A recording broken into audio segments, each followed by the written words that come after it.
మన పరిశుద్ధ గ్రంథమైన బైబిల్లో నుంచి కొరింథీయులకు రాసిన మొదటి పత్రిక అపోస్తలుడైన పౌలు కొరింథీయులకు రాసిన మొదటి పత్రిక 12వ అధ్యాయము. అపోస్తలుడైన పౌలు కొరింథీయులకు రాసిన మొదటి పత్రిక 12వ అధ్యాయము 2-3 వచనాలు చదువుకుందాం. మీరు అన్ని జనులై ఉన్నప్పుడు మోగ విగ్రహములను ఆరాధించుటకు ఎటు పడినా అటు నడిపింపబడితిరని మీకు తెలియను. ఇందుచేత దేవుని ఆత్మ వలన మాట్లాడేవాడు ఎవడును యేసు శాపగ్రస్తుడని చెప్పడనియు, పరిశుద్ధాత్మ వలన తప్ప ఎవడును యేసు ప్రభు అని చెప్పలేడనియు నేను మీకు తెలియజేయుచున్నాను. దేవుడి వాక్యం ద్వారా మనతో మాట్లాడును గాక. కళ్ళు మూసుకుందాం, ప్రార్థన చేసుకుందాం. పరిశుద్ధుడా, ప్రేమ కలిగిన దేవా, నీకు వందనాలు, స్తోత్రం చెల్లించుకున్నాం ప్రభా. ఇదిగో నాయన, ఈ 2వ గురువారం ప్రభా, ఈ నెలలో మీ సన్నిధిలో చేరి ప్రభా, మేమందరం కలిసి మీ నామాన్ని స్తుతించి మహింపరిచే భాగ్యం మాకు ఇచ్చింది దేవా. మీకు స్తోత్రాలు చెల్లించుకున్నాం ప్రభా. ఇది ఈ రాత్రికాలం వచ్చిన వీళ్ళందరూ కూడా మీరు దీవించండి, ఆశీర్వదించండి ప్రభా. మీ ఆత్మతో, మీ వాక్యంతో నింపమని ప్రార్థిస్తున్నావు నాయన. ఇంకా రావాల్సిన బిడ్డలు కూడా త్వరగా మీ సన్నిధికి రావడానికి సహాయం చేయండి. ఇదిగో చదవబడిన వాక్యం ద్వారా మాతో మీరు మాట్లాడి మీ నామాన్ని మీరు మహింపరచుకోమని యేసు పరిశుద్ధ నామములో ఈ ప్రార్థన అడిగి పొందుకొని ఉన్నాం తండ్రి, ఆమేన్. అందరూ దేవుని స్తోత్రించెదం. హల్లెలూయా, హల్లెలూయా. దేవునికి మహిమ కలుగును గాక. ప్రియమైన దేవుని బిడ్డలారా, మనం చదువుకున్న ఈ వాక్య భాగంలో అపోస్తలుడైన పౌలు కోరింథులో ఉన్న సంఘముతో మాట్లాడుతున్న మాటలు ఏమిటంటే, మీరు అన్ని జనులై ఉన్నప్పుడు మోగ విగ్రహములను ఆరాధించుటకు ఎటు పడినా అటు నడిపింపబడితరని మీకు తెలియను. ఇందుచేత దేవుని ఆత్మ వలన మాట్లాడువాడు ఎవడును యేసు శాపగ్రస్తుడని చెప్పడనియు, పరిశుద్ధ ఆత్మ వలన తప్ప ఎవడను యేసు ప్రభు అని చెప్పలేడనియు నేను మీకు తెలియచేయుచున్నాను. దేవుని స్తోత్రం చెల్లిద్దాం. హల్లెలూయా. ఇక్కడ దేవుడు మాట్లాడుతున్న మాటలు పౌలు ద్వారా ఏమిటంటే, సంఘంతో మాట్లాడుతూ అంటున్నాడు, యేసు దేవుని ఆత్మ వలన మాట్లాడువాడు ఎవడును యేసు శాపగ్రస్తుడు అని పలకడంట. అంటే దేవుని ఆత్మ కలిగిన వాళ్ళు ఎవరైనా యేసుని ప్రభు అని ఒప్పుకుంటారు. దేవుని ఆత్మ లేని వాళ్ళు యేసుని ప్రభు అని ఒప్పుకోరు. తెలియదు కాబట్టి వాళ్ళు ఒప్పుకోరు. అంటే ఇక్కడ అపోస్తలుడైన పౌలు ఎందుకు మాట మాట్లాడుతున్నారంటే, ఆ సంఘములో వాళ్ళతో మాట్లాడుతూ, మీరు నిన్న మొన్నటి వరకు విగ్రహాలు వెంబడి తిరిగారు, ఎటు పడితే తిరిగేశారు, ఎట్టబడితే విగ్రహాలను చేసుకున్నారు, మీ ఇష్టానుసారంగా తిరిగారు. కాబట్టి ఇప్పుడు మీరు దేవుని సన్నిధికి వచ్చారు కాబట్టి, రక్షణ పొంది ఉన్నారు కాబట్టి, మీరు దేవుని ఆత్మతో నింపబడితేనే యేసు శాపగ్రస్తుడు కాడు అని మీరు తెలుసుకుంటారు. మీరు దేవుని ఆత్మ లేకపోతే మీలో యేసు ప్రభుని గురించి మీకు తెలియదు, ఏమాత్రం కూడా తెలియదు అని ఇక్కడ పౌలు వారితో మాట్లాడుతున్నారు. ఎందుకంటే వాళ్ళు ఎలా ఉన్నారంటే, వాళ్ళు ఆ దేవుడిని ఎరిగిన వారే మరలా వెనుతిరిగి చూస్తూ వాళ్ళు లోకానుసారమైన ఆలోచనతో తిరిగిపోతున్నప్పుడు వాళ్ళని గురించి వాళ్ళని ఉద్దేశించి మాట్లాడుతున్నాడు.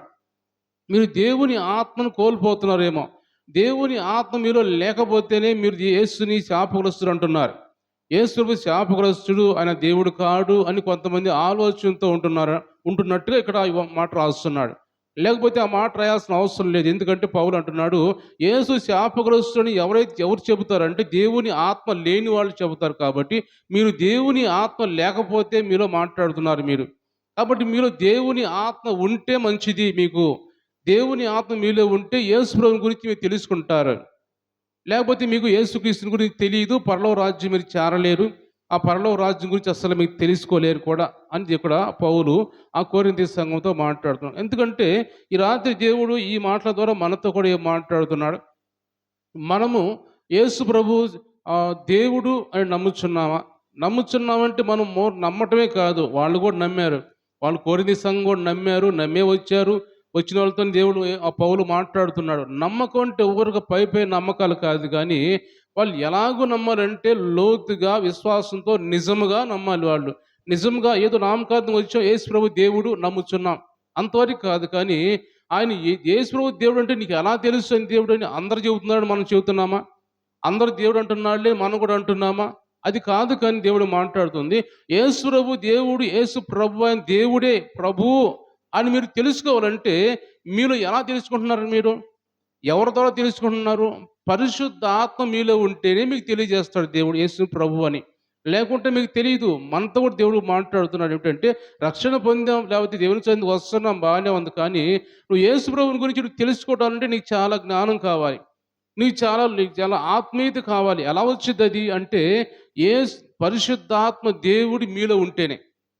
పరిశుద్ధాత్మ దేవుడు మనలో ఉంటే యేసు ప్రభువుని గురించి కొన్ని విషయాలు మనం తెలుసుకోవచ్చు మాట్లాడుతున్నాడు. ఒకసారి యేసు ప్రభు వాళ్ళు ఆ ప్రాంతంలో ఆ దేవుని వాక్యం చెబుతూ వెళ్తున్నప్పుడు యేసు ప్రభు ఆ శిష్యులందరూ ఒకసారి వస్తారు. అందరూ ఒక చోట ఉన్నప్పుడు వాళ్ళందరిని అడుగుతాడు. ప్రజలు నా గురించి ఏమనుకుంటున్నారు? మన గురించి ఏమనుకుంటున్నారు ప్రజలు అని అడుగుతారు. అన్నప్పుడు ఆ మాట చదువుదాం ఒకసారి. ఆ మాట ఒకసారి చదువుదామా? ప్రజలు మన గురించి ఏమనుకుంటున్నారు అని అన్నప్పుడు మత్తయి సువార్త 16వ అధ్యాయంలో మత్తయి సువార్త 16వ అధ్యాయం 13వ వచనం నుంచి చదువుదాం. ఆ, ఆ. మనిషి కుమారుడు ఎవడని జనులు చెప్పుకొనుచున్నారని తన శిష్యులను అడగగా వారు కొందరు బాప్తీసమిచ్చి యోహాను అనియు, కొందరు ఏలియా అనియు, కొందరు ఇర్మియా అనియు, లేక ప్రవక్తల్లో ఒకడని చెప్పుకొనుచున్నారనిరి. అందుకు ఆయన, మీరైతే నేను ఎవడని చెప్పుకొనుచున్నారని వారిని అడిగెను. అందుకు సీమోను పేతురు, నీవు సజీవుడగు దేవుని కుమారుడు అయిన క్రీస్తు అని చెప్పెను. అందుకు యేసు, సీమోను బర్ యోనా, నువ్వు ధన్యుడు, పరలోకమందునున్న తండ్రి ఈ సంగతి నీకు బయలుపరిస్తేనే కానీ నరులు నీకు బయలుపరచలేదు. దేవుని స్తోత్రించలేదాం. హల్లెలూయా. ఇక్కడ యేసు ప్రభు మాట్లాడుతున్నాడు. ఏమంటున్నాడంటే నా గురించి ఏమనుకుంటున్నారు ప్రజలు? నా గురించి ఏమనుకుంటున్నారంటే వాళ్ళు అంటారు, కొంతమంది ఏమో ప్రభా ఇర్మియా అనుకుంటున్నారు, కొంతమంది ప్రవక్తలు ఒకరు అనుకుంటున్నారు, రకరకాలుగా మాట్లాడుకుంటూ ఉన్నారు మీ గురించి అని శిష్యులు యేసు ప్రభుతో చెప్తారు, సమాధానం చెబుతారు. అయితే మీరు నా వెంట తిరుగుతున్నారు కదా, మీరేమనుకుంటున్నారు నా గురించి? మీరు నా గురించి ఏమనుకుంటున్నారు? నా గురించి ఏం తెలుసు మీకు అని అన్నప్పుడు ఆ పేతురు వెంటనే అందుకని అంటాడు, నీవు సజీవుడైన దేవుని కుమారుడైన క్రీస్తు అంటాడు. దేవుని స్తోత్రించనిద్దాం. హల్లెలూయా. పేతురు వెంటనే ఆలస్యం లేకుండా ఆ విశ్వాసంతో నమ్మకంతో నీవు సజీవుడైన దేవుని కుమారుడైన క్రీస్తువి అంటాడు. అయితే ఎలా తెలిసింది క్రీస్తు అని? ఎలా తెలిసింది పేతురికి ఆయన క్రీస్తు అని, సజీవుడైన దేవుని కుమారుడని తెలిసిందంటే వెంటనే యేసుప్రభు అంటున్నాడు, ఇది నరుల్ని తెలియజేయలేదు, మనుషుల్ని తెలియజేయలేదు, కానీ పరలోకం నుంచి దేవుడిని తెలియజేస్తేనే నువ్వు మాట్లాడుతున్నావు అంటాడు. అంటే ఇక్కడ మనం అర్థం చేసుకునే మాట ఏంటంటే దేవుని ఆత్మ పేతురు తెలియజేస్తేనే యేసుని గుర్తించాడు పేతురు. ఇక్కడ యేసుప్రభు నువ్వు దేవుని కుమారుడు అయ్యా క్రీస్తువి అని పేతురు అన్నాడంటే ఎలా పేతురు తెలిసింది? దేవుని ఆత్మ కలిగిన వాడుగా ఉన్నాడు కాబట్టి. అది యేసుప్రభువే అంటున్నాడు, నీకు ఈ మనుషులు చెప్పింది కాదు, నీకు దేవుడు తెలియజేశాడు, పరిశుద్ధాత్మ దేవుడిని తెలియజేశాడు. నువ్వు తెలియజేస్తే నా గురించి నీకు తెలిసింది, లేకపోతే నీకు తెలియదు అని ఇక్కడ యేసు ప్రభు మాట్లాడుతున్నాడు. కాబట్టి దేవుడు మనతో మాట్లాడుతున్న మాట ఏంటంటే మనం కూడా యేసు ప్రభువుని గురించి తెలుసుకోవాలంటే ఆయన ఎలాంటి వాడో, ఎలాంటి మహిమ కలిగిన వాడో, ఎలా మన కోసం లోకానికి దిగి వచ్చిన దేవుడో, లేకపోతే ఎలాంటి పరిస్థితుల్లో పరలోక రాజ్యం ఉన్న దేవుడు అయినా ఆయన ఏ గుణాలతో ఈ లోకానికి దిగి వచ్చాడో అవన్నీ మనం తెలుసుకోవాలంటే మనము దేవుని ఆత్మ కలిగిన వారిగా ఉండాలి. దేవుని ఆత్మ లేకపోతే మనకు ఏమీ తెలియదు, ఏమీ తెలుసుకోలేము మనం. అది యేసుప్రభు అంటాడు, నేను వెళ్ళిపోయే సమయం దగ్గరికి వచ్చింది. యోహాను సువార్తలో మాట అంటాడు, నేను వెళ్ళిపోయే సమయం మీ దగ్గరికి వచ్చింది కాబట్టి నేను వెళ్ళటం మంచిది, నేను వెళ్ళకపోతే మీ దగ్గరికి ఆదరణకర్త రాడు అని యేసు ప్రభు శిష్యులతో మాట్లాడుతుంటాడు. చెప్పండి. 16:6-7లో ఉంటుంది. అయితే నేను మీతో సత్యమును చెప్పుచున్నాను, నేను వెళ్ళిపోవుట వల్ల మీకు ప్రయోజనకరము. నేను వెళ్ళని ఎడల ఆదరణకర్త మీ యొద్దకు రాడు, నేను వెళ్ళిన ఎడల ఆయనను మీ యొద్దకు పంపుదును. ఆయన వచ్చి పాపమును గూర్చియు నీతిని గూర్చియు తీర్పుని గూర్చియు లోకమును ఒప్పింపచేయును. దేవుని స్తోత్రం చెల్లిద్దాం. హల్లెలూయా. అంత మాత్రం కాకుండా ఇంకో మాట అంటాడు 14వ వచనంలో, ఆయన నా వాటిలోనివి తీసుకొని మీకు తెలియచేయను గనుక నన్ను మహింపరచును. పరిశుద్ధాత్మ దేవుడు కూడా యేసు ప్రభువుని ఆయన మహిమపరుస్తూ ఉంటాడంట. అంటే కుమారుణ్ణి తండ్రి కానీ, పరిశుద్ధాత్మ దేవుడు కానీ కుమారుడిని మహిమపరుస్తూ ఉంటారు. ఈ కుమారుని గురించి తెలుసుకోవాలంటే మనము ఈ పరిశుద్ధాత్మ దేవుడిని మనం హృదయంలో చేర్చుకోవాలి. పరిశుద్ధాత్మ దేవుడు ఈరోజు మనం గమనించినట్టయితే యేసు ప్రభు ఈ లోకానికి దిగి వచ్చాడు, భూమి మీద సంచారం చేశాడు, వెళ్ళిపోయాడు. మరలా శరీరధారిగా వచ్చాడు, మరలా పరలోక రాజ్యం వెళ్ళిపోయాడు. అయితే ఇక్కడ భూమి మీద ఉంది ఎవరయ్యా అంటే పరిశుద్ధాత్మ దేవుడు భూమి మీద ఉన్నాడు. ఆ పరిశుద్ధాత్మ దేవుడు భూమి మీద ఉన్నాడు కాబట్టి ఆయన్ని మనం అంగీకరించినట్టయితే, ఆయన మన హృదయంలో తీసుకున్నట్టయితే ఆయన మనకు తెలియజేస్తాడు. ఎవరిని గురించి తెలియజేస్తాడు? కుమారుని గురించి తెలియజేస్తాడు. ఆయన వాటిలో అంటే యేసు ప్రభువుని గురించి అన్నీ మనకి ఇంకా ఆయన ఏం మిగిల్చిపోయాడో, ఏమి చేశాడో, ఎలాంటి దేవుడు, ఎక్కడ ఉన్న దేవుడు, అన్ని విషయాలు కూడా దేవుడు మనకు తెలియజేస్తాడు. అంటే ఇక్కడ యోహాను సువార్తలో, ఈ యోహాను సువార్త కావచ్చు, మనం ఈ బైబిల్ అంతా మనం చూసుకున్నట్టయితే ఎవరు రాయించారు ఈ బైబిల్ అంటే పరిశుద్ధాత్మ దేవుడు రాయించాడు బైబిల్. ప్రతి ఒక్కరు రాసి చాలామంది రాశారు. మత్తయి రాశాడు, మార్కు రాశాడు, లూకా రాశాడు, యోహాను రాశాడు, చాలా అపోస్తలుడు పౌలు ఇవన్నీ రాశారు. కానీ రాసింది మనుషులు విడివిడిగా ఉన్నా కానీ రాయించింది పరిశుద్ధాత్మ దేవుడు. కాబట్టి ఆయన తెలియజేస్తేనే వీళ్ళకైనా తెలిసింది. ఈ రాసేవాళ్ళు యోహాను కావచ్చు, లేకపోతే మార్కు కావచ్చు, లూకా వీళ్ళందరూ కూడా వాళ్ళు ఎలా రాశారు? పరిశుద్ధాత్మ దేవుడు వాళ్ళకి తెలియజేస్తేనే యేసు ప్రభువుని గురించి ఇక్కడ రాశారు. కాబట్టి లేకపోతే వాళ్ళకి తెలియదు. కాబట్టి ఈరోజు దేవుడు మనతో మాట్లాడుతున్న మాట అంటే మనము యేసు ప్రభు గురించి మాట్లాడాలన్నా, లేకపోతే ఆయన గురించి ప్రకటించాలన్నా, ఆయన గురించి మనం తెలుసుకోవాలన్నా కానీ పరిశుద్ధాత్మ దేవుణ్ణి మన హృదయాల్లోకి ఆహ్వానించుకోవాలి. దేవుని స్తోత్రం చెల్లిద్దాం. హల్లెలూయా. మనం వచ్చి వెళ్ళిపోవడం కాదు, కానీ మనము ఈ మాటలు వింటున్నప్పుడు ప్రతిరోజు ఎందుకు నేను ఈ కొరింథీ రాసిన పత్రిక నేను తీసుకున్నానంటే, ఉపవాస ప్రార్థన నుంచి ఇలా కంటిన్యూ చేస్తున్నానంటే, ఆ సంఘముతోటి పౌలు చాలా విషయాలు మాట్లాడుతూ వస్తున్నాడు. చాలా విషయాలు సంఘం బలపడాలంటే, సంఘం క్రమపరచాలంటే, సంఘం ఆత్మీయంగా ఎదగాలంటే ఎలాగో మాట్లాడి సంఘం ఎదిగిద్దు అనేది పౌలు కొరింథీ సంఘంలో ఆ సంఘానికి రాశాడు. కాబట్టి అందుకే నేను మాటలు తీసుకొని మాట్లాడుతున్నాను ప్రతిరోజు కూడా. ఈ మాటలు తీసుకొని మాట్లాడుతున్నప్పుడు మనం కూడా అన్ని మాటలు విని మనము కూడా దేవుని గురించి, యేసు ప్రభువుని గురించి మనం తెలుసుకొని, లోతుగా తెలుసుకొని, ఆయన గురించి తెలుసుకోవాలంటే మనం పరిశుద్ధాత్మను పొందుకోవాలి. ఏందోలే పరిశుద్ధాత్మ అంటే ఏంటోలే, అది ఎలా పొందుకోవాలో ఏమో అని అనాలోచితంగా మనం మాత్రం ఉండకూడదు. కానీ మనం ప్రార్థన చేస్తే దేవుడు మనలోకి వస్తాడు. మనం ప్రార్థన చేస్తూ ఉంటే పరిశుద్ధాత్మ దేవుడు మనలోకి ఆటోమేటిక్గా వచ్చేస్తాడు. ఆయన విశ్వాసంతో ప్రార్థన చేయండి, నమ్మకంతో ప్రార్థన చేయండి. మనం చేస్తున్నప్పుడే పరిశుద్ధాత్మ దేవుడు మనలోకి వచ్చేస్తాడు, మనల్ని నింపుతూ ఉంటాడు, మనం నేర్పిస్తూ ఉంటాడు ప్రార్థన. ఒకసారి మనం ప్రార్థన చేయడం రాదు, మనం తెలియకుండా ప్రార్థన చేస్తూ ఉంటాం. ఒక్కోసారి ఎలా చేస్తున్నాం అనుకుంటున్నారు? పరిశుద్ధాత్మ దేవుడు నడిపిస్తూ ఉంటాడు. మనం తెలియకుండా ప్రార్థన వస్తూ ఉంటుంది, ఒక్కోసారి తెలియకుండా చేస్తూ ఉంటాం. లోతుగా ఎన్నో విషయాలు గుర్తొస్తూ ఉంటాయి. ఎవరు చేస్తున్నారు అయ్యి అంటే పరిశుద్ధాత్మ దేవుడు మనలో ఉండి ప్రార్థన చేయిస్తున్నాడు. అయితే మనకు తెలియదు ఆ సంగతి, మనలో ఉన్నాడన్న సంగతి మనకు తెలియదు. కాబట్టి మనం ఈరోజు దేవుడు మాట్లాడుతున్న మాటలు ఇంకా మనం గమనించినట్టయితే కొన్ని విషయాలు మనం చూసినట్టయితే యేసు ప్రభువుని గురించి మనం తెలుసుకోవాలంటే రోమీయులకు రాసిన పత్రిక మనం చూసినట్టయితే రోమీయులకు రాసిన పత్రిక అపోస్తలుడైన పౌలు 10వ అధ్యాయము 9వ వచనం చదువుదాం.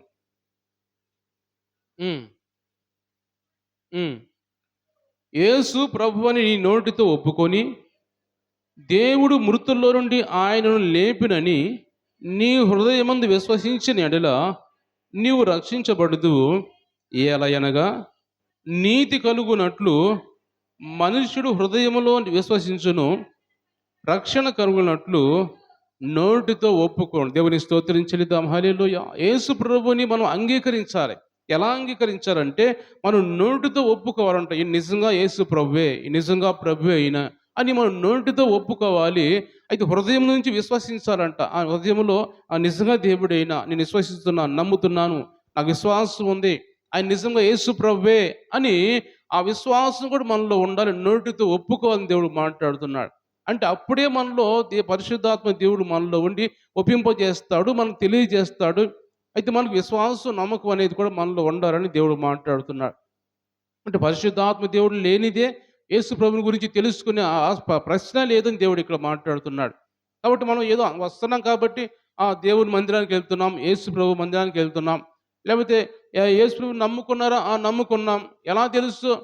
వాళ్ళు నమ్ముకున్నారు కాబట్టి, వాళ్ళు అంటున్నారు కాబట్టి నేను కూడా అంటున్నాను యేసు ప్రభుని దేవుడి అంటున్నారు. అది అస్సలు కరెక్ట్ కాదు. ఎవరో అన్నారని మనం అనటం కాదు. మనకి మనం తెలుసుకోవాలి. మనకు మనం ఎలా తెలుసుకోవాలంటే, మనము దేవుడిని అడిగి ప్రభువా పరిశుద్ధాత్మ దేవా నాలోకి రండి. నేను యేసు ప్రభువుని గురించి తెలుసుకోవాలంటే, ఆయన లోకానికొచ్చి ఎన్ని మనకు తెలుసా? యేసు ప్రభు లోకానికొచ్చింది, ఈ ప్రయాసపడి మనకు తెలిసేమన్నా? మనం చూసామా? ఏం చూడలేదు. చూడలేదు కాబట్టి ఎలా తెలుసుకోవాలి? పరిశుద్ధాత్మ దేవుని ద్వారా, ఆయన రాసిన వాక్యాల ద్వారా మనం తెలుసుకొని ఆయన గురించి తెలుసుకోవాలి. అలాగ మనం తెలుసుకోవాలి. కానీ ఎవరో చెప్పారు యేసు ప్రభు దేవుడని, నేను కూడా అంటున్నాను అనే ఆ మాటలు మనం అనకూడదు. మనం హృదయంలో ఉండాలి. మనం నమ్మాలి ఆయన్ని. నోటితో ఒప్పుకోవాలి యేసు ప్రభు అని, దేవుడని. హృదయమందు విశ్వసించాలి మనము. అప్పుడే ఆయన మనలో ఉంటాడు. కాబట్టి ఈ మాటలన్నీ మనం వింటున్నప్పుడు, మనము ఈ మాటలన్నీ ఆలోచన చేస్తున్నప్పుడు, నేను కూడా పరిశుద్ధాత్మను పొందుకొని, నేను కూడా యేసు ప్రభువుని గురించి ఎన్నో విషయాలను తెలుసుకోవాలి నేను. ఆయన గుణాతిశయమును తెలుసుకోవాలి. ఆయన మహిమను గురించి తెలుసుకోవాలి. ఆయన దయను గురించి, ఆయన చూపించిన ప్రేమను గురించి, ఆయన లోకానికొచ్చిన ఏం చేసాడో మన కోసం త్యాగం చేసాడో అన్నిటి గురించి నేను తెలుసుకోవాలంటే, ఆ పరిశుద్ధాత్మ దేవుడిని నేను ఆహ్వానించాలి నా హృదయంలోకి అని ఇక్కడ దేవుడు ఇక్కడ వాక్యం ద్వారా మనతో మాట్లాడుతున్నాడు. కాబట్టి ఈ మాటలన్నీ వింటున్న మనము ఆయన్ని ఎలా ఆహ్వానించుకోవాలి, ఎలా మనం ఆయన్ని మన హృదయాలు తీసుకోవాలి అనే దాన్ని మనము దేవుని సన్నిధికొస్తే, దేవుని సన్నిధిలో ప్రార్థిస్తే, ప్రభా నేను తెలుసుకోవాలి ప్రభా అని దేవుడిని అడిగితే, ఆ పరిశుద్ధాత్మ దేవుడు మనకు తెలియచేస్తాడని దేవుని వాక్యం రాయబడుతుంది. గమనించినట్టు దేవుని వాక్యం కొన్ని మాటలు మనం చూసినట్టయితే, ఆహ్, యోహాను రాసిన మొదటి పత్రిక, యోహాను రాసిన మొదటి పత్రిక 4వ అధ్యాయం మొదటి నుంచి చదువుదాం ఒకసారి. యోహాను రాసిన మొదటి పత్రిక 4వ అధ్యాయం. హ్మ్. హ్మ్. ప్రియులారా, అనేకమైన అబద్ధ ప్రవక్తలు లోకములోనికి బయలు వెళ్ళి ఉన్నారు. గనుక ప్రతి ఆత్మను నమ్మక, ఆయా ఆత్మలు దేవుని సంబంధమైనవో కావో పరీక్షించుడి. యేసుక్రీస్తు శరీరధారి వచ్చినని ఏ ఆత్మ ఒప్పుకొనునో అది దేవుని సంబంధమైంది. ఏ ఆత్మ యేసును ఒప్పుకొనదో అది దేవుని సంబంధమైంది కాదు. దీనిని బట్టి దేవుని ఆత్మను మీరు ఎరుగుదురు. క్రీస్తు విరోధి ఆత్మ వచ్చునని మీరు వినిన సంగతి ఇదే. ఇదివరకే అది లోకములో ఉన్నది. దేవుని స్తోత్రించలేదాం. హల్లెలూయా. ఇక్కడ దేవుడు మాట్లాడుతుంటున్నాడు, యేసుక్రీస్తు శరీరధారి వచ్చినని ఏ ఆత్మ ఒప్పుకొనునో అది దేవునికి సంబంధించిన ఆత్మది. ఆత్మలంటే ఒకే ఆత్మ ఈ భూమి మీద లేదు. ఒకే ఆత్మ లేదు, కానీ దేవుని ఆత్మ ఉంది, సాతాను ఆత్మ ఉంది, క్రీస్తు విరోధి ఆత్మ ఉంది. అయితే క్రీస్తు విరోధి ఆత్మ మనలో ఉంటే మనం యేసుక్రీస్తుని ఒప్పుకోం, దేవుడు కాదంటాం. ఎందుకంటే ఈ యోహాను రాసిన మొదటి పత్రిక, యోహాను రాసిన పత్రికలన్నీ కూడా, మొదటి పత్రిక, రెండో పత్రిక, మూడో పత్రిక, ఈ పత్రికలన్నీ ఎలాంటి పరిస్థితుల్లో రాశాడు యోహాను అంటే, ఆ రోజుల్లో యెహోవా సాక్షులని, అబద్ధ బోధకులని చాలామంది ఆ రోజుల్లో బయలుదేరారు.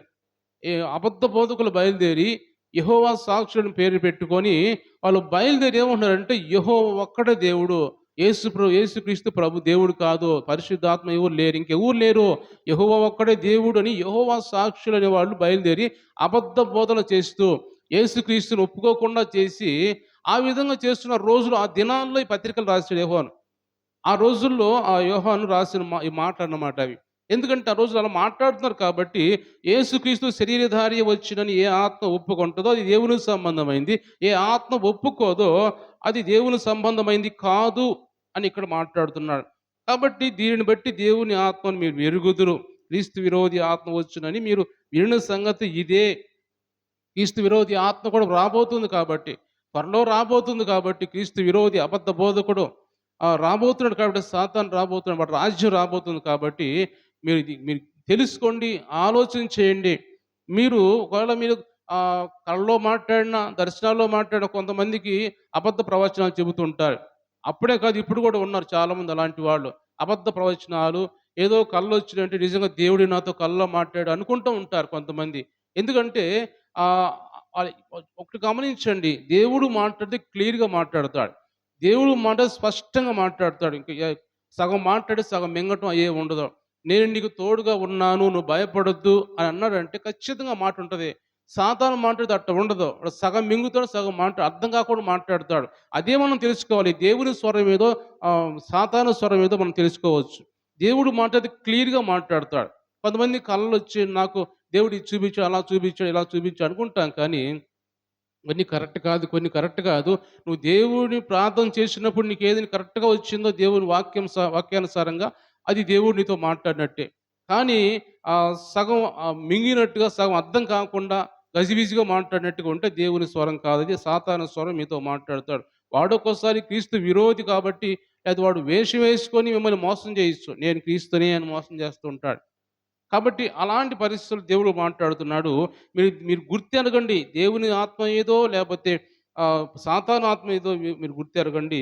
కాబట్టి యేసుక్రీస్తు శరీరధారి వచ్చాడు ఈ లోకానికి. అది మీరు నమ్మాలి. అది మీరు నమ్మాలంటే దేవుని ఆత్మతో మీరు నింపబడితే మీకు నమ్ముతారన్నమాట. లేకపోతే ఆయన ఈ లోకానికి వచ్చాడు, మన కోసం మరణించాడని నమ్మలేరు మనం. ఏమాత్రం నమ్మకం మనకి ఉండదు అని ఇక్కడ మాట్లాడుతున్నాడు. అదే అపోస్తలుడైన పౌలు కొరింథీయులకు రాసిన ఆ పత్రికలో, మొదటి పత్రికలో 12వ అధ్యాయం మనం చదువుకున్నాం ఆ మాట. అక్కడ ఏమన్నాడంటే క్రీస్తు ఆత్మ లేని వాళ్ళు, దేవుని ఆత్మ లేని వాళ్ళు ఎవరైతే ఉంటారో వాళ్ళు యేసుని ప్రభువు అని ఒప్పుకోరు అంటారు. అంటే ఆ రోజుల్లో ఆ సంఘములో ఆ విధంగా ఉంది కాబట్టి వాళ్ళని క్రమపరచడానికి పౌలు ఆ విధంగా మాట్లాడుతున్నాడు. ఈరోజు మనలో కూడా చాలా అవగాహన లేని వాళ్ళు చాలా మంది ఉన్నాం. దాన్ని మనం ఖచ్చితంగా ఒప్పుకోవాలి. అవగాహన లేని వాళ్ళు ఉన్నాం. అంటే సగం తెలిసి, సగం తెలియక అలాంటి వారు ఉన్నాం మనం. అంటే నేను కూడా ఉన్నాను. అంటే నాకు అది కంప్లీట్‌గా తెలిసినని నేను అంటలేదు. కానీ నేను తెలుసుకోవాల్సింది చాలా ఉంది ఇంకా. బైబిల్ ఎంతో తెలుసుకోవాలి నేనింకా. ఎంతో ఏదో ఒక మూల కూడా మనం తెలుసుకోలేదు ఇంకా. ఎంతో తెలుసుకోవాలి. కానీ ఇంకా ఆయన గురించి తెలుసుకోవాలంటే మనం రోజు రోజుకి ఆత్మలో నింపబడుతున్నాం. ఒకసారి నింపబడ్డాలే చాలులే అని కాదు. ఒకసారి ఎప్పుడో ప్రార్థన చేస్తున్న దేవుడు నా మీదకి వచ్చాడు, నేను నింపబడ్డాను కాదు కానీ మనం ప్రతిరోజు ప్రార్థన ద్వారా నింపుకోవాలి. ఆత్మ నింపుకోవాలి. అదే దావీదు అంటాడు. నా గిన్నె నిండి పొర్లుచున్నది. కృపాక్షేమాలు నా వెంట వచ్చు. అంటే గిన్నె నిండి పొర్లుతూ ఉండాలి. అంటే మన హృదయము దేవుని ఆత్మతో పొర్లుతూ ఉండాలి ఎప్పుడు కూడా. ఎప్పుడు తొణికిసలాడుతూ దేవుని ఆత్మ తొణికిసలాడుతూ ఉండాలి. ఏమాత్రం తగ్గిపోకూడదు. తగ్గిపోయిన వాళ్ళు ఏమయ్యారు? విడవబడ్డారు. మనం చూసాం కదా, చదువుకుంటాం కదా, మత్తయి సువార్త 25వ అధ్యాయం. తగ్గిపోయిన ఏమయ్యారు? కన్నికలు, 5 కన్నికలు ఏమయ్యారు? బుద్ధి లేని కన్నికలు. ఆత్మ తగ్గిపోయింది వాళ్ళలో. ఒకసారి నింపబడ్డాంలే చాలులే అనుకున్నారు వాళ్ళు. దేవుడు వచ్చేసరికి తగ్గిపోయింది ఆత్మ. ఆత్మీయత తగ్గిపోయింది. భక్తి తగ్గిపోయింది. విశ్వాసం తగ్గిపోయింది. విడవబడ్డారు వాళ్ళు. ఆ నిండుగా ఉన్నవాళ్ళు ఇంకా ఎక్స్ట్రా చేతిలో పెట్టుకొని తొణికిసలాడుతూ ఇంకా ఆత్మ కలిగిన వాళ్ళు ఏమయ్యారు? ఆయనతో వెళ్ళిపోయారు. దేవుడు మాట్లాడుతున్న మాటలు మనము ప్రతిరోజు ప్రార్థించుకుంటూ దేవుని ఆత్మతో నింపబడుతూ ఉండాలి. ఒకసారి నింపబడ్డాలే చాలులే, ఇంతవరకు చాలు అనుకోకూడదు. ప్రతిరోజు ఆయన దగ్గర కూర్చొని ప్రార్థన చేయాలి మనం. అలా చేస్తే దేవుడు మనల్ని ఆయన నింపుతాడని పరిశుద్ధాత్మ దేవుడు మనతో మాట్లాడుతున్నాడు. కాబట్టి క్రీస్తును ఒప్పుకోరని వాడు ఎవరంటే క్రీస్తు విరోధి అని అదే రాసిన మొదటి పత్రికలు, యోహాను మొదటి పత్రికలో మనం చూసినట్టయితే 2వ అధ్యాయం 22వ వచనం చూసినట్టయితే అక్కడ రాయబడిన మాటలు. 2వ అధ్యాయం 22వ వచనంలో యేసు క్రీస్తు కాడని చెప్పువాడు తప్ప ఎవడబద్ధికుడు? తండ్రిని కుమారుని ఒప్పుకొనని వీడే క్రీస్తు విరోధి. కుమారుని ఒప్పుకొనని ప్రతి వాడును తండ్రిని అంగీకరించేవాడు కాడు. కుమారుని ఒప్పుకొనివాడు తండ్రిని అంగీకరించువాడు. దేవుని స్తోత్రించెదం. హల్లెలూయా. దేవుని ఆత్మ కలిగిన వాళ్ళే యేసు ప్రభు కుమారుడు, దేవుని కుమారుడు అని అంగీకరిస్తారు. యేసు ప్రభు దేవుని ఆత్మ లేని వాళ్ళు యేసుని కుమారుడు కాదు అని అంటారని ఇక్కడ యేసు ప్రభు. ఎవరంటే అలాంటి వాళ్ళు ఎవరు? యేసు క్రీస్తు కాడని చెప్పువాడు తప్ప ఎవడు అబద్ధికుడు? తండ్రిని కుమారుని ఒప్పుకొనని వీడే క్రీస్తు విరోధి. ఎవరైతే దేవుడిని ఒప్పుకోరో, ఎవరైతే యేసుని ప్రభువు కాదంటారో వీళ్ళు క్రీస్తు విరోధులు అని మాట్లాడుతున్నాడు. కాబట్టి ఆ కోవలో ఎవరైనా ఉన్నామా? మనం ఎవరైనా క్రీస్తు విరోధులు ఎవరున్నామా? దేవుని ఒప్పుకోకుండా ఇంకా ఉన్నామా? దేవుని పరిశుద్ధాత్మ దేవుని ఒప్పుకోకుండా, యేసు ప్రభువుని ఒప్పుకోకుండా, ఇంకా మనం నోటితో ఒప్పుకోకుండా, హృదయమందు విశ్వసించకుండా ఇంకా మనం ఉన్నామా? అలా ఉంటే క్రీస్తు విరోధుల జాబితాలో వెళ్ళిపోతారు.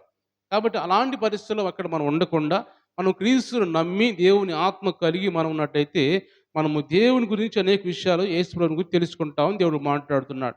అంటే గమనించినట్టయితే పౌలు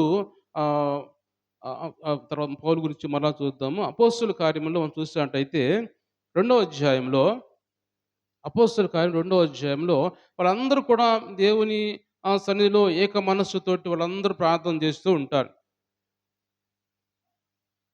రెండో అధ్యాయం మనం చదివినట్టయితే మొదటి నుంచి చదవం ఒకసారి. హ్మ్. కూడి ఉండిరి. హ్మ్. ఒక ధ్వని ఆకాశం నుండి అకస్మాత్తుగా వారు కూర్చుండిన ఇల్లంతా నిండెను.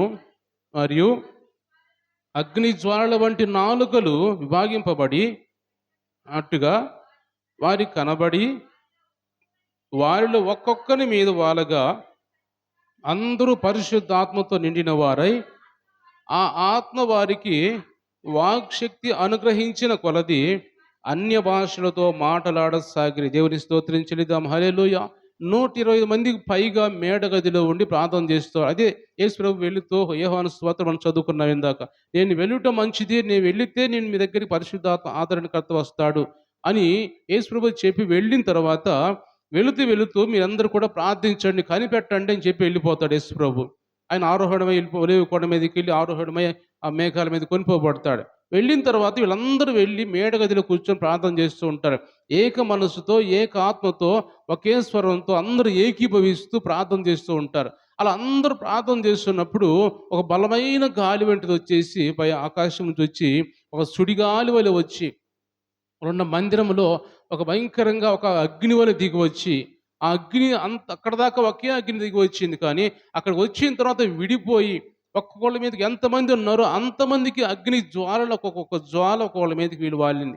అప్పుడు అందరూ కూడా దేవుని ఆత్మతో నింపబడ్డారు. అందరూ కూడా భాషలతో మాట్లాడుతున్నారు. దేవుని స్తోత్రం చెల్లిద్దాం. హల్లెలూయా. అందరూ కూడా పరిశుద్ధాత్మతో నింపబడి ఆ భాషలతో మాట్లాడుతూ ఉద్రేకముగా వాళ్ళు తెలియని భాషలో మాట్లాడుతున్నారు. ఆ విధంగా ఎందుకు ఈ మాట నేను చెబుతున్నానంటే, వాళ్ళు ఆ విధంగా దేవుని ఆత్మను పొందుకున్నారు కాబట్టి. అంతకుముందు తెలీదా? అంతకుముందు యేసు ప్రభువుకి తెలీదా శిష్యులకంటే తెలుసు. తెలుసు గాని ఏదో వెంట వెళుతున్నారు. వాళ్ళు ఆయనతో తింటున్నారు, వెళుతున్నారు, వింటున్నారు, ఇలా చేస్తున్నారు. కానీ ఇంకా దేవుని ఆత్మ అనేది వాళ్ళ మీదకి రాలేదప్పుడు. యేసుప్రభు పక్కన తిరుగుతున్నారు కానీ, దేవుని ఆత్మ అనేది శిష్యుల మీదకి రాలేదు. ఎప్పుడైతే మేడగది నుండి ప్రార్థన చేశారో, అప్పుడు దేవుని ఆత్మతో నింపబడి వాళ్ళందరూ యేసు ప్రభువుని గురించి ప్రకటిస్తున్నారు. యేసు ప్రభువుని గురించి ప్రకటిస్తూ పేతురు లేచి మాట్లాడుతుంటాడు. ఎప్పుడైతే నింపబడిన తర్వాత అందరిలో పేతురు నిలబడి మాట్లాడుతుంటాడు. దేవుని సువార్త ప్రకటిస్తూ ఉంటాడు. ఆయన గురించి, ఆయన సిలువ గురించి, ఆయన ఈ లోకానికి వచ్చిన విధానాన్ని గురించి, ఆయన మన కోసం చనిపోయిన విధానం ఇవన్నీ కూడా అన్ని వివరిస్తూ మాట్లాడుతున్నప్పుడు దాదాపు 3000 మంది 3000 మంది వెంటనే రక్షణ పొంది బాప్తిస్మం పొంది యేసు ప్రభువుని ఒప్పుకున్నట్టుగా మనం వాక్యం చూస్తాం. ఎందుకు ఈ మాటను చెబుతున్నా అంటే, యేసు ప్రభువుని గురించి పేతురికి శిష్యులకి ఎలా తెలిసింది? ఎప్పుడు తెలిసింది అంటే, దేవుని ఆత్మతో ఎప్పుడు నింపబడ్డారో అప్పుడు యేసుక్రీస్తుని గురించి వివరం తెలిసింది. అప్పుడు ఆయన గురించి వివరించారు. అప్పుడు ఆయన గురించి ఎన్నో విషయాలు మాట్లాడుతున్నప్పుడు ఆత్మ కలిగి మాట్లాడితే ఎవరైనా ఎదుటివారు ఆకర్షించబడతారు. ఆత్మ కలిగి మాట్లాడితే ఎదుటివారు దేవుని ఆత్మతో నింపబడి వారు కూడా రక్షణ పొందుతారు. అలా మాట్లాడుతున్నారు కాబట్టి వీళ్ళందరూ కూడా పేతురు వీళ్ళందరూ కూడా ఎదుటివారు మారుమనసు పొందారు. 3000 మంది ఒక్కసారి మారుమనసు రక్షణ పొందారు. ఆ తర్వాత మళ్ళీ వెంటనే మనం చదువుకుంటూ వెళ్ళినట్టయితే ఆ అధ్యాయంలోనే మళ్ళా 5000 మంది మారుమనసు రక్షణ పొందుతారు. వేల మంది మారుమనసు రక్షణ పొందుతూ వస్తున్నారంటే ఎందుకు అలా పొందుతున్నారంటే, దేవుని ఆత్మ పొందుకున్నాక మాట్లాడారు వీళ్ళు. దేవుని ఆత్మ పొందుకున్నాక యేసు ప్రభువుని గురించి తెలుసుకున్నారు. ఆయన గురించి, ఆయన మహిమ గురించి, ఆయన ఎన్నో విషయాలు తెలుసుకొని ఆయన గురించి మాట్లాడుతున్నప్పుడు అందరూ కూడా మారుమనసు రక్షణ పొందుతూ ఉన్నారు. ఈరోజు దేవుడు మనతో మాట్లాడుతున్న మాటలు కూడా మనము కూడా ఆహ్, దేవుని ఆత్మతో నింపబడినట్టయితే మనం మాట్లాడేటప్పుడు మన మాటలు, మన ఆలోచనలు అన్నీ చూసినప్పుడు మనల్ని బట్టి మనవారు, మనల్ని బట్టి మన సంఘంలో లేదా మనల్ని బట్టి మనం నిలుచున్న ప్రాంతంలో కానీ అనేక మంది రక్షణ పొందుతారు, మారు మనసు పొందుతారని దేవుడు మాట్లాడుతున్నాడు. కాబట్టి అపోస్తలుడైన పౌలు గారు మనం చూసినట్టయితే ఆయన కూడా యేసు ప్రభువుని గురించి ఎలా ప్రకటించాడు? ఆయన కూడా ఒకేసారి ఆ వెలుగులో యేసు ప్రభు వచ్చి మాట్లాడినప్పుడు వెంటనే లేచి ప్రకటించలేదు ఆయన. యేసు ప్రభు కనపడ్డాడు అపోస్తలుడైన పౌలుకి. దమస్కు ప్రాంతంలో కనపడ్డాడు. ఆయన కనపడి కళ్ళు పోయినాయి, 2 కళ్ళు గుడ్డయిపోయినాయి. ఆయన ఎవరో పట్టుకొని తీసుకెళ్తే దమస్కు ప్రాంతంలోకి వెళ్ళి తిన్నని దాని వీధిలో ఒక ఇంట్లో ఉన్నాడు. 3 దినాలు ఉపవాసం ఉన్నాడు. ఆహారం తీసుకోవడం 3 దినాలు ఉపవాసం ప్రార్థన చేస్తూ ఉన్నాడు. అప్పటికి యేసుక్రీస్తు గురించి తెలుసుకోలే. ఇంక నువ్వు ఎవడవయ్యా అంటే, నువ్వు హింసిస్తున్న యేసు అన్నాడు. కానీ ఆయన గురించి ఎప్పుడు తెలుసుకున్నాడు? ఆ మాట చదువుదాం ఒకసారి. ఎప్పుడు తెలుసుకున్నాడు ఆయన? యేసు ప్రభువుని గురించి ఎప్పుడు తెలుసుకున్నాడు అంటే 9వ అధ్యాయంలో అపోస్తలుల కార్యములు 9వ అధ్యాయం చూసినట్టయితే 35వ వచనం నుంచి చదువుదాం. ఒక నిమిషం, సారీ కాదమ్మా. 9వ అధ్యాయం 17 వచనం చదువుకుందాం. అననీయ వెళ్ళి ఆ ఇంట ప్రవేశించి అతని మీద చేతులుంచి, సౌలా, సహోదరుడా, నీ వచ్చిన మార్గములో నీ కనబడిన ప్రభువైన యేసు నీవు దృష్టి పొంది పరిశుద్ధాత్మతో నింపబడినట్లు నన్ను పంపియున్నాడు అని చెప్పాను. అప్పుడే అతని కన్నుల నుండి పొరల వంటివి రాలగా దృష్టి కలిగి లేచి బాప్తీసం పొందెను. తర్వాత ఆహారం పుచ్చుకొనేను. చదువు అది కూడా తర్వాత కూడా చదువు. పిమ్మట అతడు దమస్కులో ఉన్న శిష్యులతో కూడా కొన్ని దినములుండెను. వెంటనే సమాజ మందిరములలో యేసే దేవుని కుమారుడని ఆయనను గూర్చి ప్రకటించుచూ వచ్చాను. దేవుని స్తోత్రించలేదాం. హల్లెలూయా. యేసే దేవుని కుమారుడు అని ఎప్పుడు అన్నాడు పౌలు? వెంటనే యేసు ప్రభు కనపడిన వెంటనే అనలేదు, పడిపోయిన వెంటనే అనలేదు. ఎప్పుడు అన్నాడంటే, ఎప్పుడైతే ఆయన శిష్యుడైన అననీయ వెళ్ళి పౌలు తల మీద చేతులుంచి ప్రార్థన చేసినప్పుడు ఆయన పరిశుద్ధాత్మతో నింపబడిన తర్వాత బాప్తీసం పొంది వెంటనే బాప్తీసం పొంది నాకు ఎక్కడికి ఆకలేదు పౌలికి, ఎక్కడ వెనక్కి తిరిగి చూడలేదు. వెంటనే వెళ్ళి సమాజ మందిరంలోకి వెళ్ళి మాట్లాడుతున్నాడు. యేసే క్రీస్తు, యేసే దేవుని కుమారుడు అని యేసు గురించి ప్రకటిస్తూ వస్తున్నాడు. ఎందుకు ఈ మాట చెప్పానంటే, ఈ పౌలుకి యేసు క్రీస్తుని గురించి ఎలా తెలిసింది? అంత వివరంగా గల్తీయులు రాసిన పత్రికలో అంటాడు, నేను ఎవరిని గురించి నేర్చుకోలేదు, ఎవరు నాకు నేర్పలేదు, ఏ మనిషి దగ్గరికి నేను వెళ్ళి, ఏ సేవకు దగ్గరికి వెళ్ళి నేర్చుకోలేదు, యేసు ప్రభు నేర్పితే నేను నేర్చుకున్నాను. ప్రతి విషయం కూడా యేసుని గురించి అన్నీ నేను నేర్చుకున్నాను అంటాడు.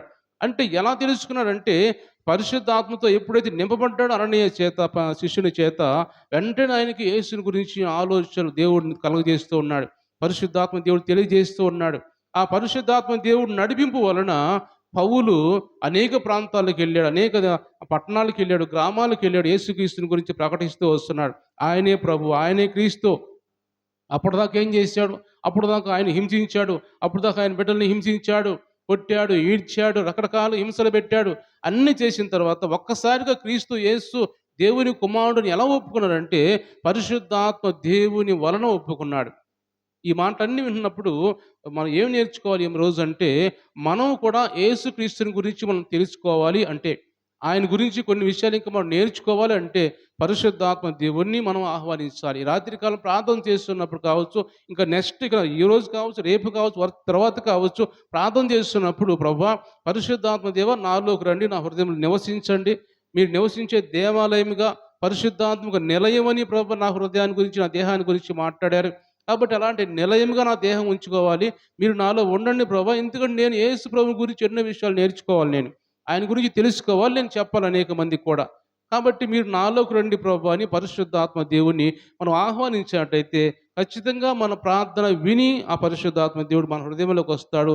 మన ప్రార్థన ఆలకిస్తే మనలోకి వచ్చి మనం నడిపిస్తాడు. ఎందుకంటే రోమీయులకు రాసిన పత్రికలో మాట అంటాడు, పరిశుద్ధాత్మ దేవుని గురించి ఒక మాటలు చూడండి. రోమీయులకు రాసిన పత్రిక 8వ అధ్యాయంలో అక్కడ ఏమంటాడంటే, రోమీయులకు రాసిన పత్రిక 8వ అధ్యాయంలో మనకు ప్రార్థన చేయటము రాదు కాబట్టి ఆయన మనకు నేర్పుతాడు అని ఇక్కడ రాయబడి ఉంటుంది.